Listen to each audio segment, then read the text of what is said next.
Good evening, my friend.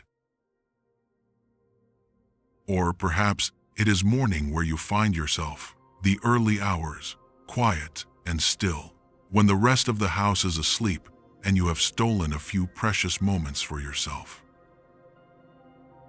Wherever you are, and whatever time it is, I want you to know something before we begin. You are not here by accident. No one stumbles into a conversation like this one. Something in you, some quiet, persistent voice beneath the noise of the day has led you here. And that voice, that pull, that inexplicable nudging towards something more that is not wishful thinking, that is your true nature calling you home. My name is not important. What is important is this. For the next hour, I am going to ask you to set something down. Not permanently. Just for now. I am going to ask you to set down the ledger. You know the one I mean.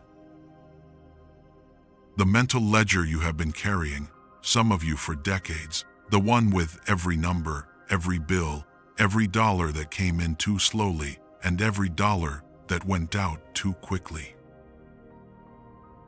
The ledger of lack. The running tally of what you do not have, what you fear you may never have, and what perhaps you believe in your most private moments that you no longer deserve. Set it down. Just for now. Because what I am about to share with you, these principles drawn from the deepest wells of metaphysical truth, spoken plainly and with great love for the person you are today, these truths cannot be received by a mind that is busy counting.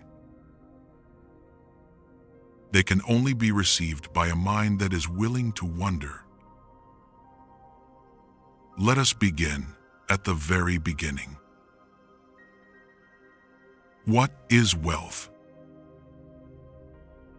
Now, I suspect if I asked 100 people that question, I would receive 100 answers, and most of them would involve numbers. Bank account balances. Investment portfolios. Retirement figures. Real estate valuations. Numbers. And I do not dismiss those things. They are real. They matter. A secure income in one's later years is not a luxury. It is a dignity. It is the right of every human being who has worked and sacrificed and built a life. But here is what I have come to understand, and what the great mystical traditions, from the ancient Hermeticists to the modern New Thought masters, have always quietly insisted. Numbers are effects. They are not causes. They are not origins. They are shadows cast by something deeper, something that lives not in your bank account, but in the innermost chamber of your own consciousness. Wealth, true wealth, the kind that does not vanish with a market correction, the kind that is not dependent on the economy or the government or the price of oil, that wealth is a state of being. Let me say that again, because I want it to land in you like a stone dropped into still water, sending ripples outward to the very edges of your understanding. Wealth is a state of being. It is an internal condition, a quality of awareness, before it is ever an external circumstance. The great Earl Nightingale, whose voice I have always admired for its clarity and its courage, put it this way: "We become what we think about most of the time." And he was right. He was profoundly, elegantly right. But I want to take us a step further tonight, because I believe that what we think about is itself determined by something even more fundamental. It is determined by who we believe we are. That is the territory we are entering this evening. Not merely the territory of positive thinking, though thinking positively is infinitely preferable to thinking negatively. No, we are going somewhere deeper. We are going to the bedrock. We are going to the I am. The great teacher Neville Goddard, a man born in Barbados, who spoke to crowded audiences in 1940s New York and Los Angeles, whose ideas were so radical and so simple that they scandalized the conventional and thrilled the sincere, Neville said this: "Assume the feeling of the wish fulfilled. Not merely visualize it, not merely hope for it. Assume it. Wear it. Inhabit it. Let it become the very ground upon which you stand." And tonight, that is precisely what we are going to learn to do, with wealth, with security, with the deep and abiding peace of a life lived in abundance. Now I want to introduce you to a practice. A specific actionable technique drawn directly from Neville Goddard's teachings, one that I consider among the most powerful tools available to any person seeking to change their relationship with money. It is called revision. And before I explain what it is, I want to tell you what it is not. It is not denial. It is not pretending that painful things did not happen. It is not the spiritual equivalent of closing your eyes and insisting the storm is sunshine. Revision is something far more sophisticated than that. It is the deliberate, conscious act of rewriting a past event in the theater of your imagination, not to deceive yourself, but to change the emotional imprint that event has left upon your nervous system. Because here is what modern neuroscience and ancient mysticism agree upon, and this agreement ought to arrest your attention completely. Your subconscious mind cannot reliably distinguish between a vividly imagined experience and a real one. The body responds. The emotions respond. The deep, wordless part of you that determines your habitual state of being, it responds to imagination as though it were fact. This is not fantasy. This is not escapism. This is the most practical piece of self-knowledge a human being can possess. And Neville Goddard understood this in his bones. He taught that each night, in the drowsy twilight state just before sleep, that state he called the hypnagogic state, you possess a unique and extraordinary power. In that state, the critical faculty of the conscious mind grows quiet. The guard at the gate lowers his spear. And in that receptive stillness, you can plant new seeds directly into the soil of the subconscious. You can revise your day. Here is how it works. And I want you to follow this carefully, because I am going to give you the full instruction, not a summary, not a sketch, but the complete practice.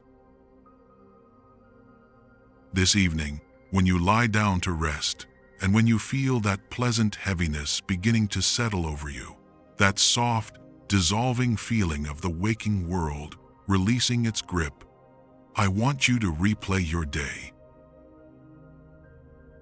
But not as it happened, as you wish it had happened.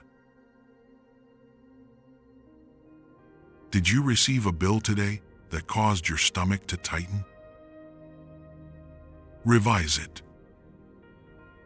In your imagination, see instead an envelope, feel it in your hands, open it, and find a notice. A refund, perhaps. Or a statement showing a balance far greater than you expected. Feel the relief of that. Let the feeling arise naturally, organically, like sunlight warming your face. Did you have a conversation today about money that left you feeling small, or frightened, or ashamed? Revise it. In the theater of your mind, replay that conversation, but this time you speak from a place of quiet confidence. You are the person who has no fear. You receive whatever was said without the old contraction in your chest, because the person you are in this revision is someone who knows with a certainty that requires no proof that they are provided for. Did you lie awake last night, as so many of you have? I know you have, because I have received your letters. I have heard your voices. I know the texture of this particular insomnia.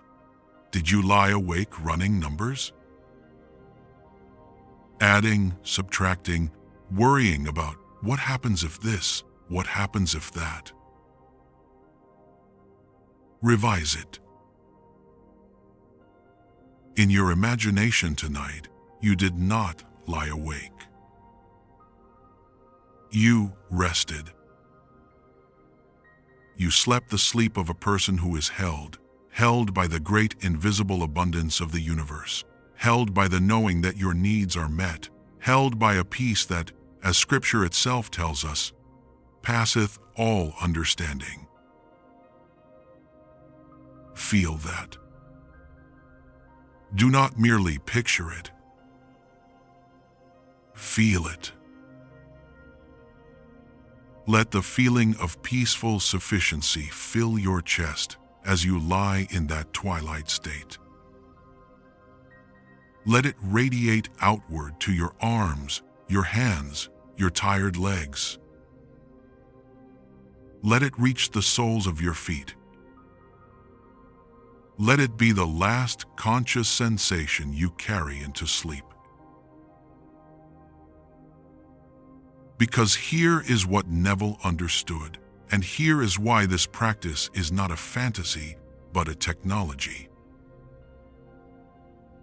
The subconscious mind, having received this revised impression, will go to work.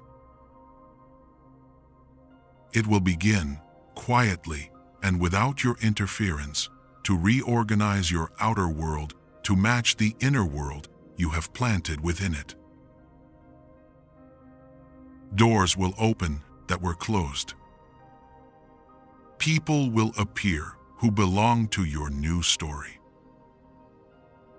Circumstances will rearrange themselves with a precision that will sometimes astonish you and sometimes make you weep with gratitude. This is not magic. It is law.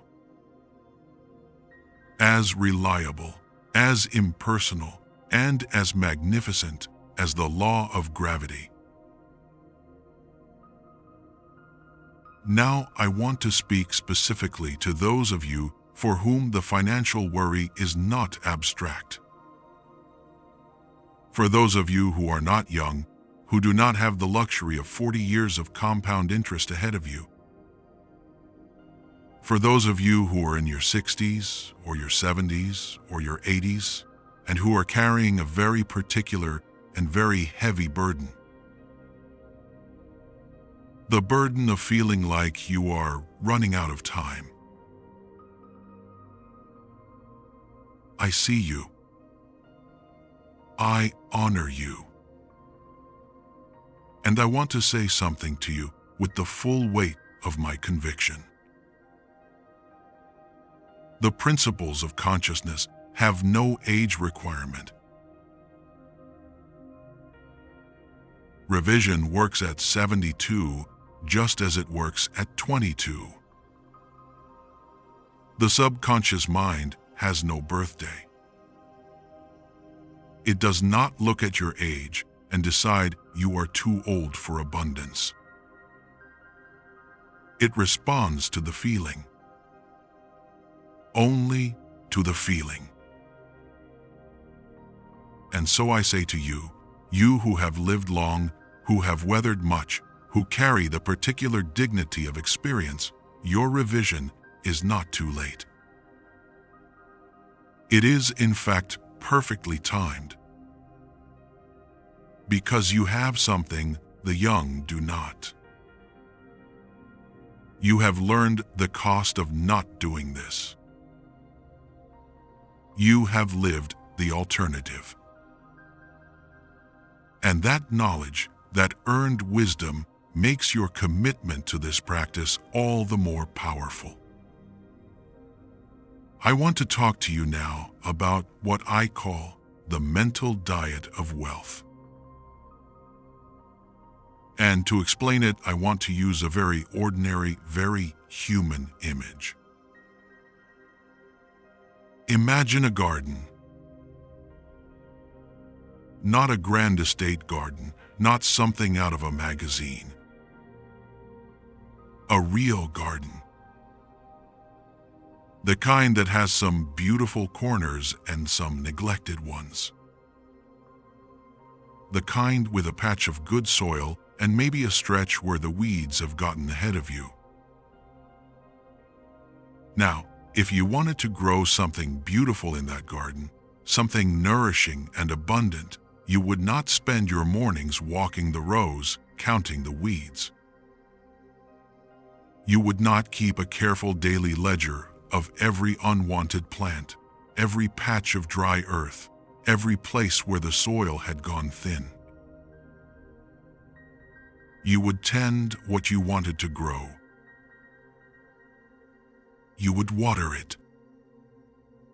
You would feed it. You would turn your face toward it with attention and intention and love. The mind is that garden. And most of us, and I include myself in this, because these are not lessons I observed from the outside, these are lessons I learned from the inside. Most of us have been spending an enormous portion of our mental energy counting the weeds. Counting the bills. Counting the shortfalls. Counting the ways in which abundance has not arrived, has not been sufficient, has not kept pace with our needs or our dreams. And the tragedy, the heartbreaking, quiet tragedy of this habit is that what we count, we cultivate. What we give our sustained emotional attention to, we feed. We water. we grow. The mind does not understand the word no. It does not process the concept of not wanting something. When you think about debt with fear and dread, the emotional energy of that thought, its frequency, its charge, is the same creative energy that builds your tomorrows. You are, in those moments, planting seeds. And the seeds you plant are the seeds of more of the same. This is not meant to cause guilt. Please understand that. I am not suggesting you are foolish or weak, or that you have somehow caused your difficulties by worrying about them. The habit of financial fear is one of the most human habits there is. It has been conditioned into most of us since childhood, by parents who were themselves afraid, by a culture that measures worth in dollars, by the very real and very legitimate experience of scarcity. I am not blaming you. I am freeing you.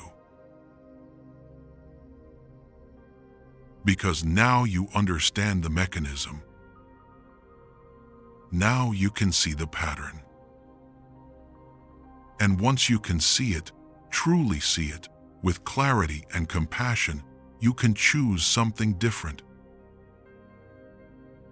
The mental diet of wealth is simply this: a deliberate, daily commitment to feeding your mind a different conversation about money. It begins with a single transformative shift in attention. Instead of counting what you lack, you begin to count what is already true. Not wishful thinking. Not invented abundance. What is already, actually, provably true. You have at this moment a mind capable of receiving and processing these words. That is not nothing. That is, in fact, extraordinary. You have, at this moment, breath in your lungs. The entire magnificent apparatus of biological life is functioning on your behalf without asking for your permission or your payment. You have memories, and some of them are beautiful. You have relationships, and some of them are deep. You have survived things that, in your younger years, you would have sworn would destroy you. And they did not. You are here. These are not consolation prizes. These are not the spiritual equivalent of telling a hungry man to be grateful for the fresh air. These are the foundation. Because the inner conversation of a wealthy person, and I do not mean wealthy merely in the material sense, though that often follows, the inner conversation of a wealthy person is fundamentally one of appreciation, of noticing, of seeing what is present rather than rehearsing what is absent. Neville Goddard would call this living in the end. Earl Nightingale would call it programming the mind for success. The ancient mystics would call it prayer without ceasing, not the desperate petitioning prayer of someone who believes God is withholding, but the sustained, grateful awareness of someone who knows that all good things already exist, and that the work of the spiritual life is simply to align with them. The mental diet works like this. In the morning, before you reach for the newspaper or the phone, before the news of the world rushes in and claims your first, freshest, most receptive moments of consciousness, spend 5 minutes with gratitude as a discipline. Not 5 minutes of vague, warm feeling. 5 minutes of specific acknowledgement. I am grateful for the warmth of this bed. I am grateful for the food that will be available to me today. I am grateful for the mind that is capable of learning new things. I am grateful that my financial needs in this moment are met. That last one may feel like a stretch. You may hear an inner voice say, but they are not met. Not fully. Not the way they should be. And to that voice I say with great gentleness, yes. And also, in this moment, you are breathing. In this moment, you are housed. In this moment, you are not, in fact, in the worst of what you fear. In this moment, there is more grace present than your fear is allowing you to see. This is not denial. It is calibration. It is choosing, with conscious deliberateness, to tune your inner radio to the frequency of abundance, and doing it again and again and again, until it becomes the default station. Until the old frequency of lack and fear becomes the strange one, the unfamiliar one, the one you have to make an effort to find. That is the mental diet. It is simple. It is not always easy, but it is simple. And its effects, practiced consistently over weeks and months, are nothing short of revolutionary. Before I tell you Tom's story, and we are coming to Tom soon, I promise you, I want to speak for a few moments directly to the concerns that are particular to those of you who are in what I will call, with great respect, the later chapters of life. You are not a monolith, of course. Some of you are 60 and vigorous and full of plans. Some of you are 78 and quietly managing health challenges alongside financial ones. Some of you are caring for a spouse or being cared for, or navigating the particular loneliness of having outlived many of the people who once defined your world. But there is one anxiety I encounter with great regularity among those in this season of life. And it is this: the fear of becoming a burden. The fear that the savings will not last. That the retirement income will fall short. That some unexpected catastrophe, medical, economic, familial, will strip away the independence that has been so hard won and so dearly held.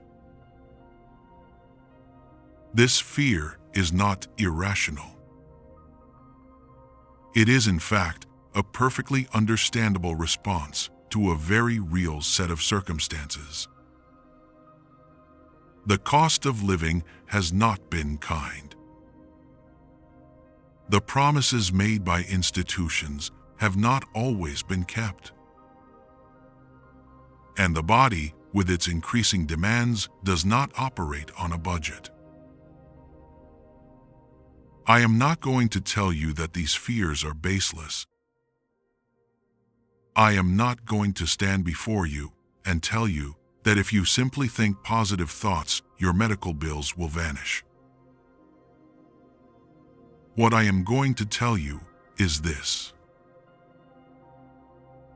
The state of financial fear is the single greatest obstacle to the financial peace you seek.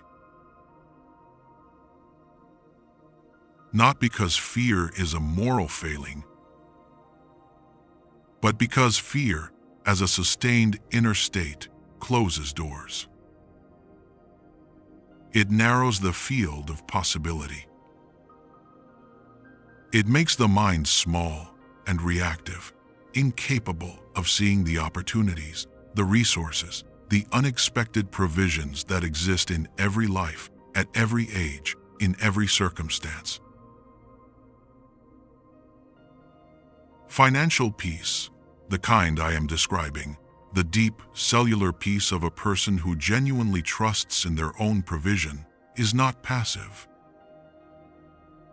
It is not the peace of someone who has stopped caring. It is active. It is creative. It is the peace of someone who has moved from survival mode to stewardship mode, who has shifted from the question, will I have enough, to the question, how do I best tend what I have been given? That shift is enormous. It is the difference between a farmer who starves himself eating seeds in a panic and a farmer who plants those same seeds with confident expectation of the harvest. The secure retirement you deserve, and you do deserve it, please hear me on this, is not built only in the stock market or the savings account. It is built first in the mind, in the inner conversation, in the I am that you carry with you every moment of every day. When you say I am, when you complete that sentence with anything at all, you are issuing a declaration to the deepest creative intelligence in the universe. I am poor. I am struggling. I am afraid. I am running out of time. Or,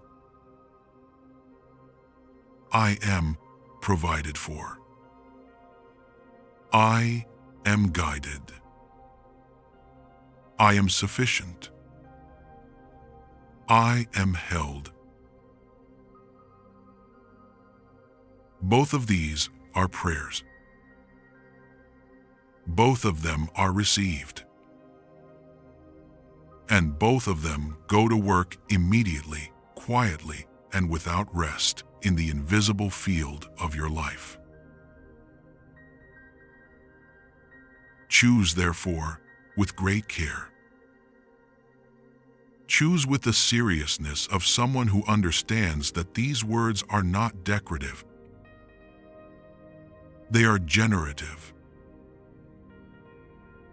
Now, I want to tell you about a man named Tom. Tom was 72 years old when I first became aware of his story, and I want to be clear that while the details of his biography are drawn from the composite of many real lives I have encountered, the transformation he underwent is entirely and precisely real. I have seen it. I have witnessed it. And I tell you his story not as a fairy tale, but as a testimony. Tom had spent 41 years as a civil engineer. Not a glamorous profession in the popular imagination, no boardrooms, no magazine profiles, no cocktail parties where people gasped admiringly at his title. But it was honest, skilled, essential work. He built things: roads, bridges, drainage systems, the invisible infrastructure on which entire communities depended. He was good at it. He was respected for it. And when he retired at 68, he did so with what he believed was a reasonable plan: a modest pension, a Social Security check that arrived reliably on the second Wednesday of every month, a small IRA that his late wife Elaine, God rest her, had insisted they contribute to during the years when it had been a genuine sacrifice. It was not lavish, but it was meant to be enough. And then things happened, as things do. There was a health episode at 69. Not catastrophic. In the end, a cardiac event that had been caught early, managed with medication, with dietary changes, with the kind of forced reckoning with mortality that a man who has spent his life building things for the future must face when that future suddenly contracts.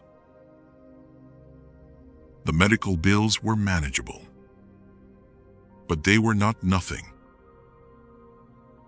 There was his daughter's situation, and I will not go into detail because every family's private troubles deserve their privacy, but suffice it to say that Tom, being the man he was, helped in the way that fathers help.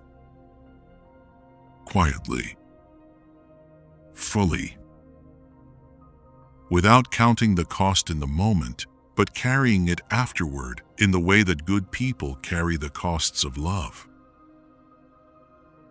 And there was the market. Twice in 4 years, the market had done what markets do when they are frightened, and a portion of what Tom had set aside had been diminished.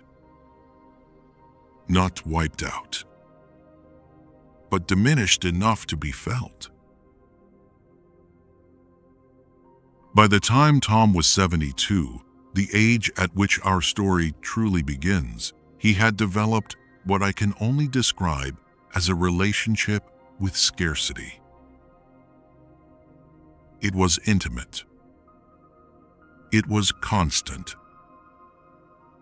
It was, in a very real sense, the primary relationship of his inner life.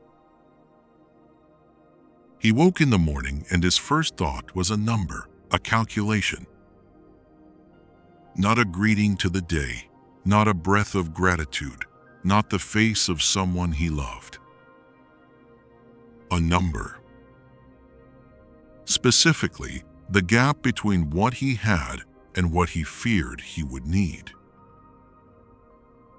He went to sleep at night with a ledger in his mind, running, always running. Adding, subtracting, arriving at the same terrifying conclusion night after night. It might not be enough. He stopped seeing friends, not because he did not love them, but because every social occasion carried the invisible tax of comparison. They seemed fine. They seemed comfortable. He was not sure that he was fine. And the pretending was exhausting. He stopped calling his grandchildren as often as he once had, those 3 bright, extraordinary children who lived 3 states away, because every conversation reminded him that he could not give them what he wished he could not fly out to visit as he once had, could not slip an envelope into the card at Christmas the way Elaine always had, the way it had always made the children's eyes widen with delight. He was not destitute. I want you to understand that. He was not hungry. He was not in danger of losing his home. But he was spiritually impoverished by his relationship with money. And that impoverishment, that ongoing, daily, corrosive conversation of not enough, was actively, measurably making his life smaller. The turning point came in the way that turning points so often come. Not with a thunderclap, but with a quiet collision.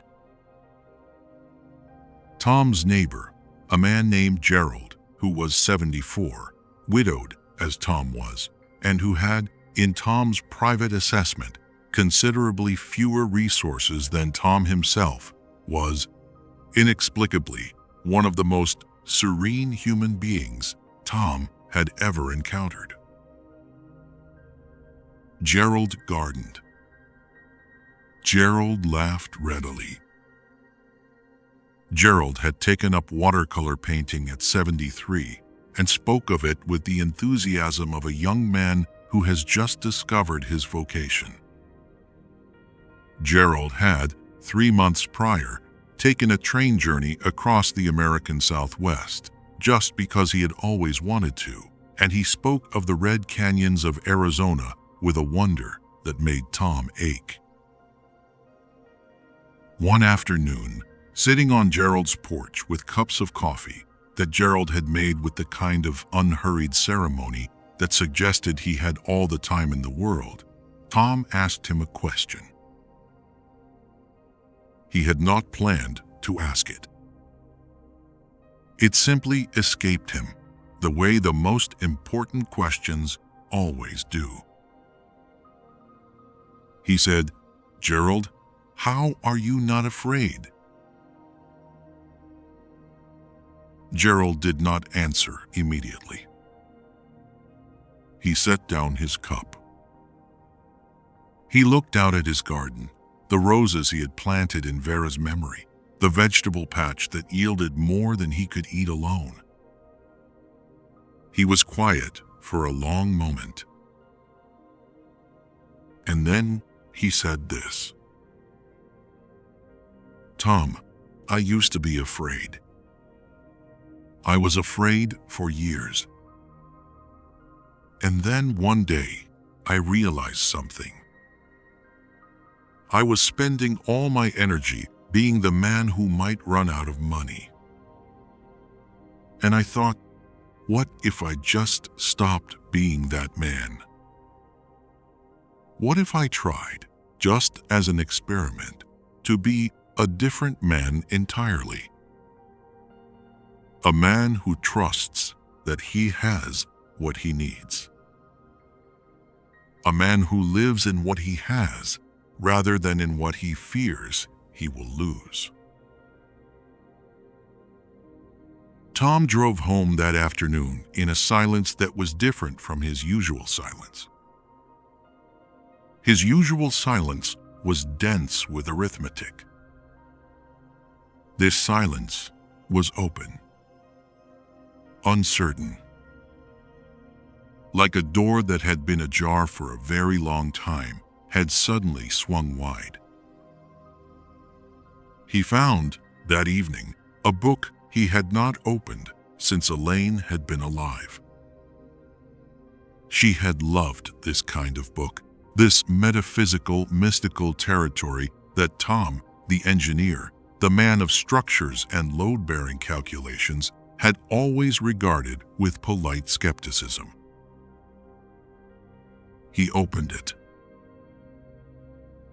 And something in him, the tired, frightened, ledger-keeping part of him, went very quiet. He read late into the night. He read about the I am, the declaration that is not merely a pronoun and a verb, but the very name of the creative power within each human soul. He read about the subconscious mind as a garden. He read about revision. He read about assuming the feeling of the wish fulfilled. and he thought as he read, "This is either true and my life is about to change, or it is beautiful and false, and I will lose nothing by trying it." Either way, he had nothing to lose. Tom began the mental diet the following morning. He did not begin grandly. He was an engineer. He was methodical. He began with what he could honestly, verifiably affirm. "I am alive." He said it quietly, in his bedroom, while the coffee brewed. "I am in my home. I am warm. I have food. My mind is clear. I have more today than I had the day I was born. I have more today than countless souls in this world will ever know. I am provided for." He did not say these things with theatrical certainty. He said them the way you would say the Pledge of Allegiance, with the quiet repetition of someone practicing a discipline, trusting that feeling would follow form. And in the evenings, in that drowsy, soft-edged hour before sleep, he began to revise. He would lie still, and he would go back through the day. When he found a moment of financial fear, a moment of panic over a number, a twinge of shame over something he could not afford, he would gently, deliberately reimagine it. He would see himself in that moment again, but differently. Calm, open, unafraid. A man who knows he is held. He did this every night. Every single night. Missing a night, in his estimation, was the equivalent of missing a day at the construction site. The work did not do itself. For the first 3 weeks, nothing changed on the outside. His bank balance was unchanged. His pension check arrived at the same amount.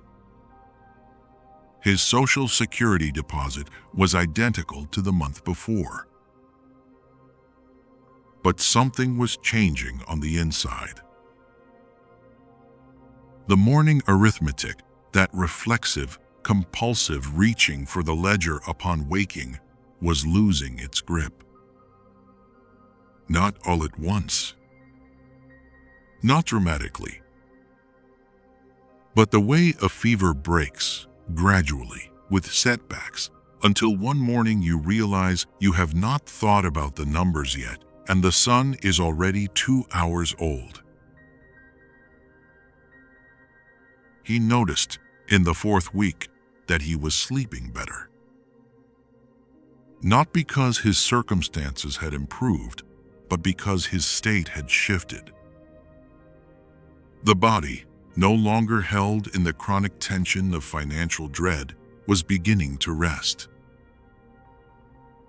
He noticed in the 6th week that he had called his granddaughter spontaneously just to hear her voice, and had spent 40 minutes on the telephone without once thinking about the cost of the call or the guilt of his distance. He had been present. Fully, completely, joyfully present. He noticed, in the 8th week, that he had accepted an invitation to dinner at a neighbor's home, something he had been declining for over a year, and had spent the evening laughing in a way that surprised him. A deep, unguarded, unashamed laughter. The laughter of a man who does not need to protect himself from the comparisons of others because he is no longer at war with his own life. And then, in the 10th week, something happened on the outside. Tom received a letter. It was from the pension administrator of the county for which he had worked, and it informed him that a recalculation of his pension, based on a correction to his years of service credit, had been completed. The correction was retroactive. He was owed back pay. The amount was not enormous. It was not the kind of number that appears in motivational testimonials and causes skeptics to roll their eyes. But it was real. And it was unexpected.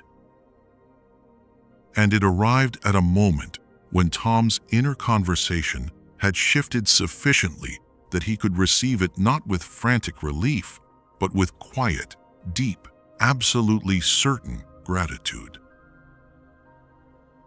Of course, he thought, as he held the letter. Of course. Not with arrogance, with recognition. The recognition of a man who has planted seeds and is now seeing the first green shoots push through the soil. That was the beginning, not the end. Over the months that followed, and I want to be clear that this was not a sudden transformation, but a gradual, real, earned shift, Tom's external circumstances continued to change. An old colleague called, out of the blue, to ask if Tom would consult on a small infrastructure project, 2 days of work at a rate that reflected his 41 years of expertise. He said yes. Not because he was desperate. That, in fact, was the key. He said yes from a place of interested engagement, not financial terror. And the work was good. And there was more of it. His daughter, whose situation had been a source of quiet heartbreak, found her own footing. The help Tom had given, which he had been quietly resenting, not her, but the cost of it, the fear of it, that help had been, he now understood, an expression of abundance. And it had come back to him, not necessarily from his daughter, but from the general field of life. Because that is how the law works. It does not keep accounts. It simply reflects. And his grandchildren, those 3 bright, faraway children, came to visit that summer. All 3 of them, at once, for 2 weeks. And Tom, who had imagined he could not afford such a visit, found that the logistics arranged themselves with a grace that he could not entirely explain and did not try to. He simply opened the door and received them. But here is what I want you to understand, and this is the heart of Tom's story, the part that matters more than the pension letter, more than the consulting work, more than any of the external shifts. Tom changed his legacy. Not the financial legacy, though that changed too. The human legacy. The thing his grandchildren would carry forward from having known him.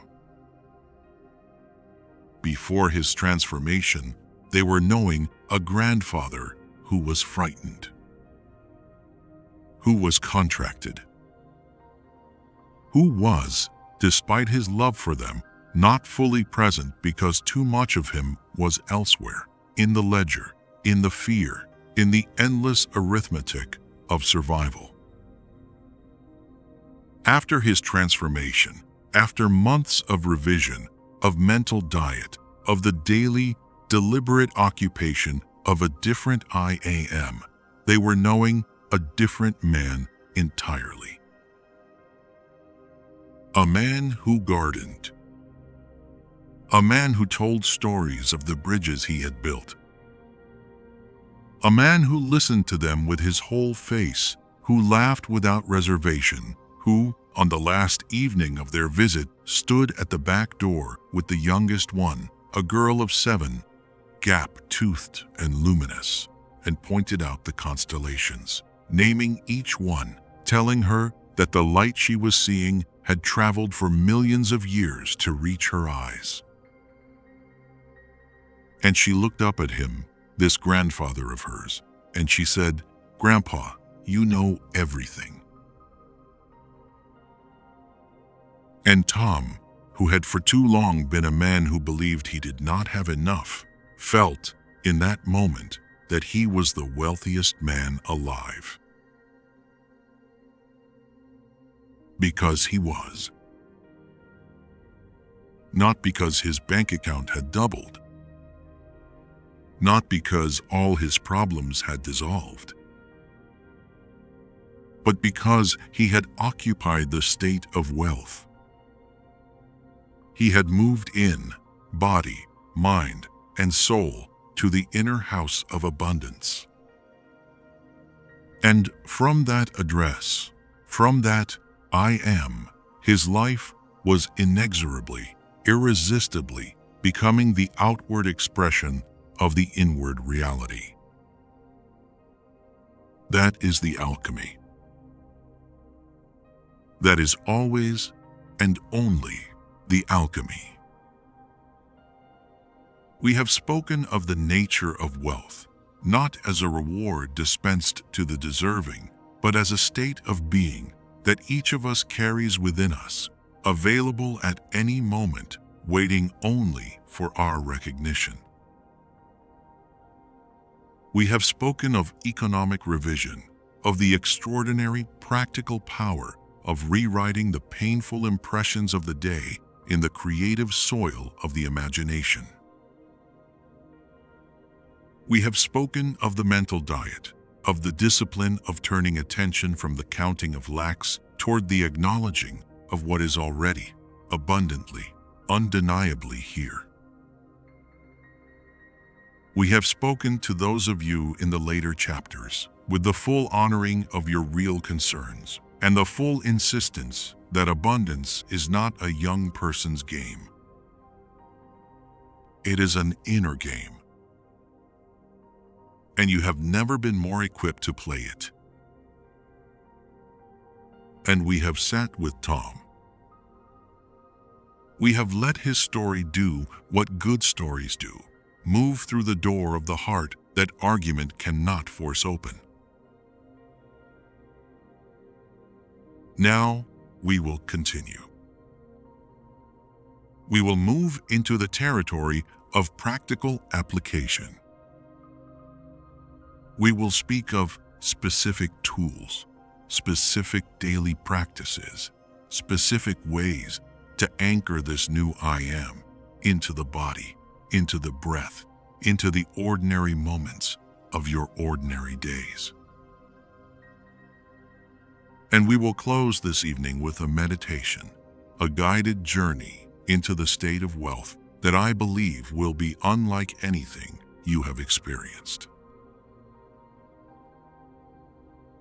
But for now, right now, I want to give you a single instruction. Breathe. Take a breath that is slower and deeper than the last one. And as you exhale, release, just for this moment, the ledger. You can pick it up again later, if you must. No one is taking it from you. But for this one breath, in this one moment, let yourself simply be the person who does not need to count.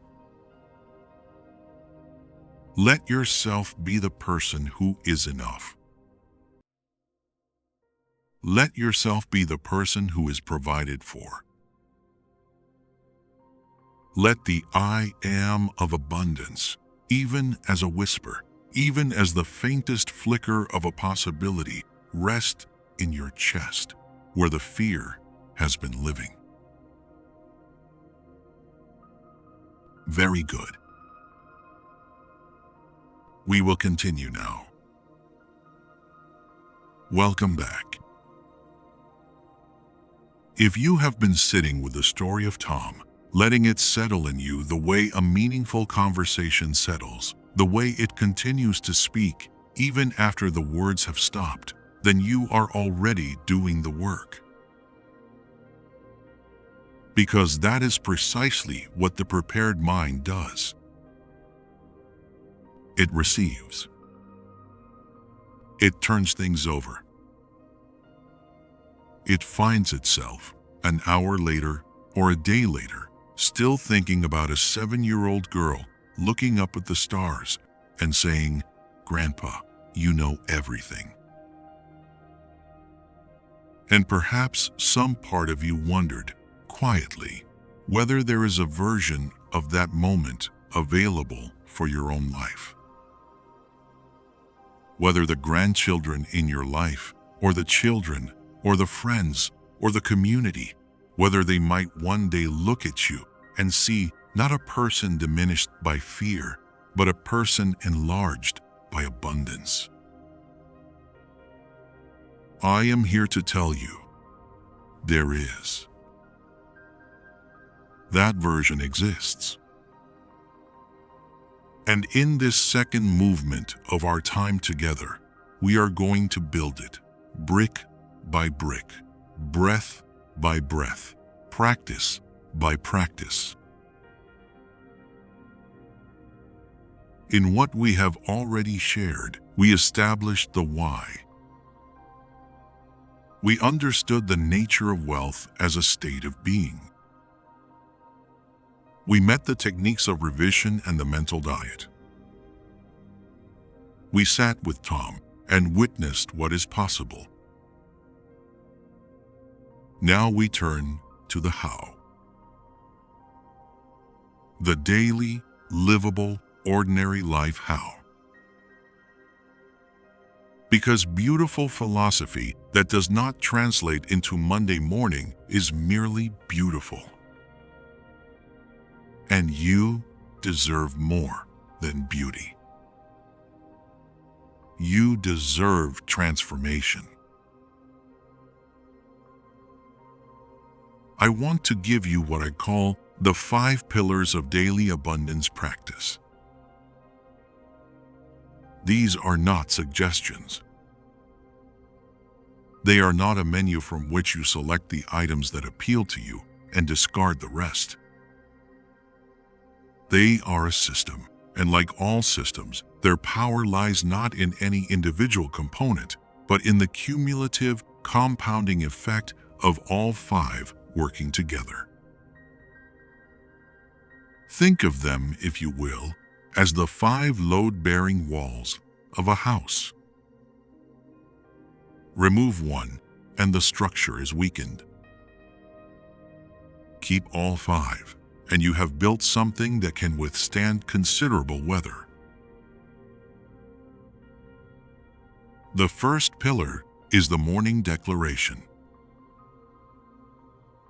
Every morning, before coffee, before the news, before the telephone, before the first word spoken to another human being, you will speak aloud your I am statements. Not in your head. Aloud. This is not incidental. The spoken word carries a vibrational quality that the inner thought does not. When you hear your own voice making a declaration, something in the body responds differently than when the declaration merely passes through the mind. The ears hear it. The chest receives it. it becomes, in the most literal sense, more real. Your morning declaration need not be long. 5 statements, spoken with deliberate, unhurried conviction, are sufficient. I am provided for. I am guided toward right resources. I am the recipient of unexpected good. I am at peace with money, and money is at peace with me. I am living in the abundance that is my natural inheritance. Speak these 5 statements every morning. Do not rush them. Do not rattle through them like a grocery list. Pause after each one. Let it land. Let the body catch up with the words. In the early days, your critical mind may protest. It may say, with great confidence and considerable evidence, but these things are not true. I am not provided for. I am not at peace with money. Look at the bank balance. Look at the bills. And to that voice, you will say, gently, firmly, without argument, I understand. And I am changing the story. Starting now. Starting this morning. Starting with these 5 sentences. Because that is what you are doing. You are not lying to yourself. You are choosing a new story and then choosing it again and again each morning until the new story is no longer an aspiration but a description. The second pillar is the abundance journal. Each evening, not at night just before sleep, but earlier, perhaps after dinner, while the mind is still active and the day is fresh, you will open a notebook. A physical notebook, if you please. Not a phone. Not a computer. A notebook with a pen in your hand, because the act of writing by hand engages the brain differently, more deeply, more permanently than typing. At the top of the page, you will write today's date. And then you will answer 3 questions. The same 3 questions every evening, without variation. What evidence of abundance did I notice today? What fear about money arose today, and what is the truthful, generous reframe of that fear?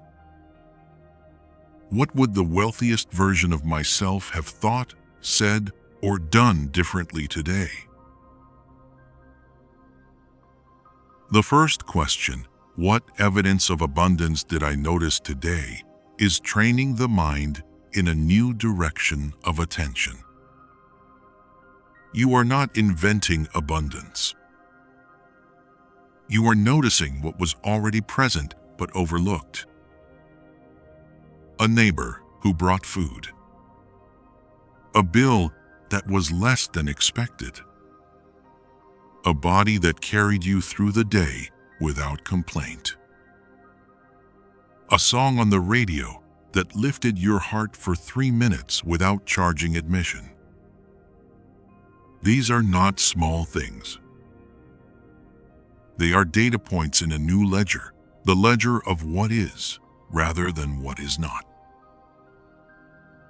The second question, what fear arose and what is the reframe, is perhaps the most powerful of the 3. because it does not ask you to pretend the fear did not happen. It asks you to meet it, acknowledge it, and then consciously choose a more truthful, more spacious interpretation. For example, I fear today that my savings will not last. The reframe might be, the truth is that I have been provided for every single day of my 73 years. There is no evidence that provision will stop now. My fear is a habit, not a prophecy. Do you see the difference? Not denial, not false cheerfulness. A more accurate, more generous reading of the actual evidence. And the third question, what would the wealthiest version of myself have done differently, is the seed of behavioral change. Because abundance is not only an inner state. It expresses itself in choices, in habits, in the way you move through the world. And this question, asked honestly and answered with compassion rather than self-criticism, begins to close the gap between who you currently are and who you are becoming. The third pillar is the revision practice. We spoke of this already, but I want to deepen it here because I believe many people attempt revision and give up too quickly, not because it does not work, but because they misunderstand what they are feeling for. Revision is not a visualization exercise. It is a feeling exercise. The image is the vehicle. The feeling is the destination.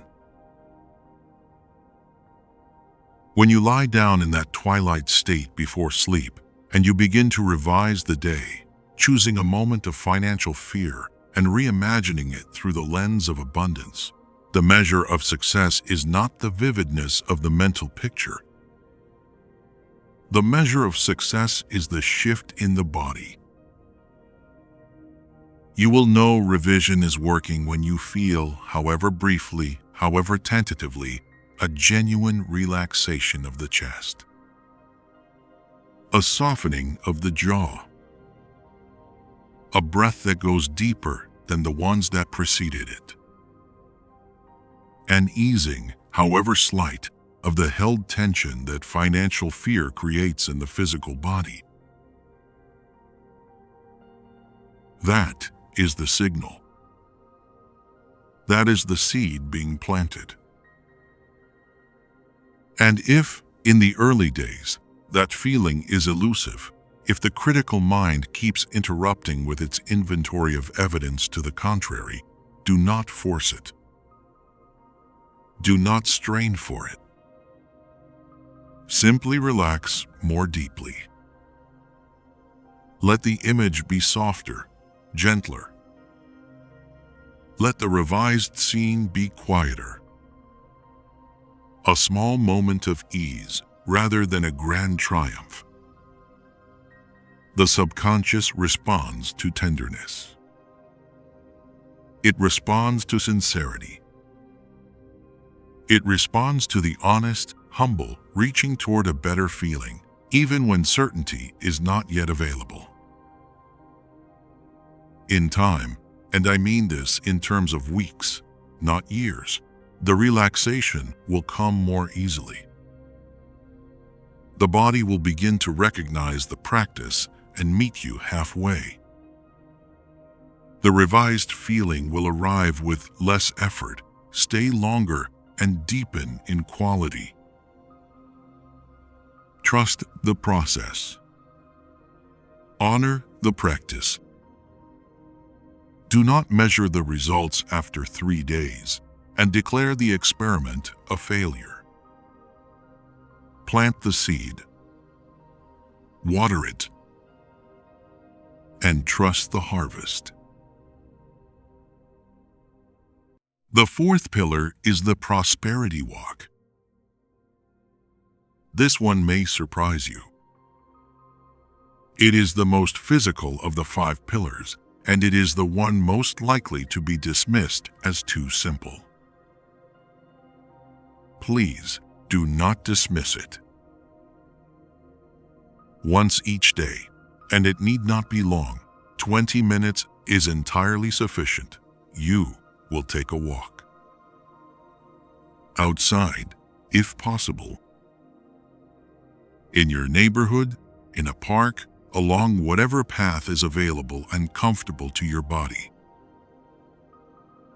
And during this walk, you will do one thing and one thing only. You will look for evidence of abundance in the world around you. Not in your bank account. Not in your financial situation. In the world. The tree that has grown for 60 years without a paycheck. The birds that are fed, as Scripture reminds us, without sowing or reaping. The extravagance of a sunset, free, unearned, available to every pair of eyes that chooses to look up. The child on a bicycle, laughing. The smell of someone's dinner through an open window. The community that surrounds you, the infrastructure that serves you, the 10,000 invisible systems that conspire each day to keep you alive and moving and capable of thought.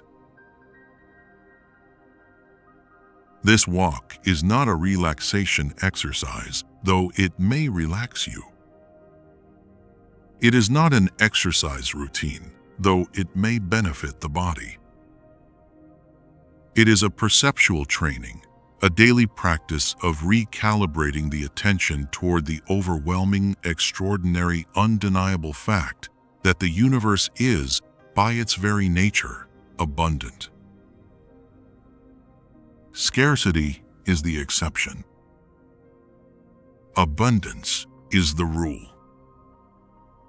Life itself, in its teeming, relentless, creative multiplicity, is the most extravagant proof of this that any of us will ever need. The prosperity walk is simply the practice of seeing what is already, always, everywhere true. And as you train your eyes to see abundance in the world, you will find, with a consistency that will eventually cease to surprise you, that your eyes begin to see abundance in your own life as well. The fifth pillar is the act of deliberate generosity. This is the pillar that most directly frightens the person in financial fear. And it is, for precisely that reason, the most important one. Once each week, in whatever form is available and genuine to you, you will perform an act of deliberate generosity. Now, before the fear voice speaks, let me address it directly. I am not asking you to give money you do not have. I am not suggesting you empty an account you cannot afford to empty. The universe does not require your financial ruin as proof of your faith in abundance. Generosity does not require a large sum. It requires a large spirit. It might be a meal shared, a skill offered, an afternoon given, a letter written to someone who has been carrying something heavy and who needs to know they are not alone, a kind word spoken to the cashier who looks exhausted, a library book donated, a neighbor's yard raked without being asked. These are not consolation prizes for those who cannot afford to give financially. They are, in fact, the purest form of the principle, because they are unambiguous expressions of the inner state of abundance, uncomplicated by the question of amounts. Because here is the principle at work. Giving is the physical expression of the belief that there is enough. When you give, even a small thing, even a quiet thing, you are making a declaration with your behavior that overrides anything your fear may be saying with words. You are saying, with the most credible language available to the subconscious mind, I live in a universe of sufficiency. I have enough to share. I am not depleted by generosity. I am enlarged by it. And the subconscious, receiving this behavioral declaration, will reorganize accordingly. This is not a transaction. You are not giving in order to receive. That is a subtle but crucial distinction. You are giving because giving is the expression of the state you are occupying. And the state, once genuinely occupied, produces its own abundance in its own time through its own inscrutable channels. Give without keeping score. Give without expectation. Give as a practice, not a strategy. And watch what happens.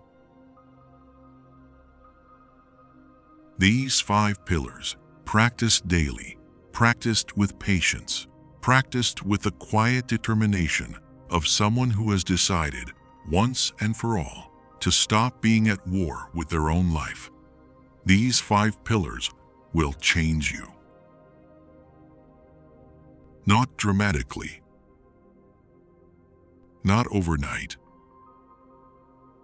but with the steady, reliable certainty of a river that has found its course. You will wake one morning, and the ledger will not be your first thought. You will sit with someone you love, and the arithmetic will not be running beneath the conversation.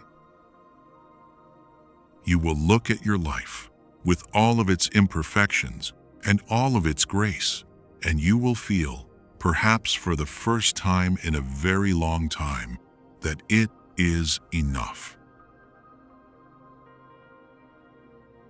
That you are enough. This is not the end of your story. It is, in fact, the beginning of the truest chapter you have ever lived. Because you came here today carrying a ledger.